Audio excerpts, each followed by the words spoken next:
عندي صديق اسمه حسن عراقي، تعرف على وحده ابوها مدعي عام باوكرانيا، وحسن من الله رايد له وحده تصرف عليه. جاي يبيع ورد. الورد يجيبه من المقبره، يبوقه من المقبره ويبيعه.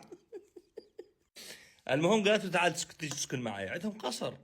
راح سكن عند حسن شهر شهرين. حسن مل من بطر سيارات واكل وشرب ولبس مل.